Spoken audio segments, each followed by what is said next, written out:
नमस्कार दोस्तों, कैसे हैं सब? आशा करती हूँ आप सब बहुत अच्छे हैं। तो साल की आखिरी वीडियो लेकर आज मैं भी आ गई हूँ। तो चलिए शुरू करते हैं। तो एक जंगल में हाथियों के झुंड रहते थे। जहाँ रहते थे उनके पास एक बड़ी तालाब थी। काफी दिन बारिश न होने की वजह से तालाब की पानी सूखने लगा। हाथियों की झुंड बड़े परेशान हो गए।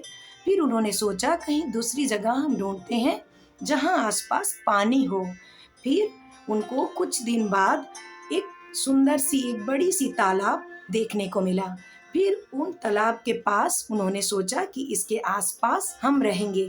फिर वो तालाब में सारे झुंड पूरे झुंड हाथियों के तालाब के अंदर गए पानी पीने के लिए। पानी पीकर जब वो बाहर आने लगे तब तालाब के किनारे किनारे जितने खरगोश रहते थे वो हाथियों की पैरों तले कुचल गए और कुछ खरगोश मर भी गए। इससे खरगोश जितने भी खरगोश किनारे में तालाब के रहते थे वो चिंतित हो गए। फिर उन्होंने अपनी खरगोशों के जो सरदार थे उनको बोले कि अब हम क्या करें, हम कैसे जिएंगे। हाथियों की झुंड यहाँ अगर रोज पानी पीने के लिए आएंगे तो हमारी जान कोई अच्छा नहीं है, खतरा है हमारी जान को। तो खरगोशों के सरदार ने कहा चिंता मत करो, मैं कुछ ना कुछ उपाय जरूर करूंगा। फिर वो हाथियों की झुंड के पास चला गया।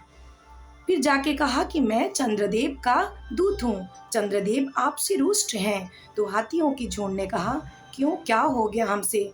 तो उसने कहा आपके पैरों तले रोज रोज सौ सौ कुचल आपके पैरों तले बहुत सारे रैबिट्स मर रहे हैं, किनारे किनारे जितने रह रहे हैं।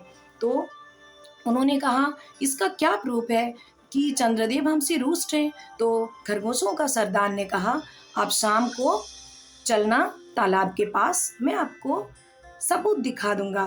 फिर उस रात क्या था, पूर्णमासी का रात था।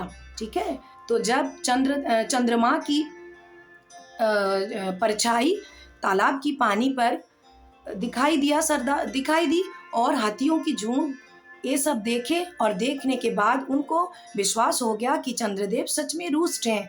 फिर जब पानी जब हवा के साथ लहरों के साथ पानी तैरने लगा, हिलने लगा और चंद्रमा की जो परछाई उसमें पड़ी थी वो भी हिलने लगी, तब हाथियों की जो झुंड थे वो पूरी तरह से विश्वास कर गए कि हाँ सच में चंद्रदेव हमसे रुष्ट हैं। फिर उन्होंने जो सरदार गए थे खरगोशों के सरदार उनसे माफ़ी मांगे और बोले ठीक है कोई बात नहीं, तो हम क्या करें, हम कहाँ जाएं आप बोलो।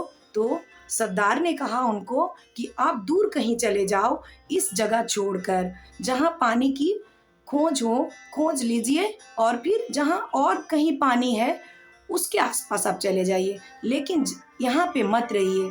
तो हाथियों की झुंड फिर खरगोशों की बात सुनकर, खरगोशों की सरदार की बात सुनकर सच मानकर वहाँ से चल दिए।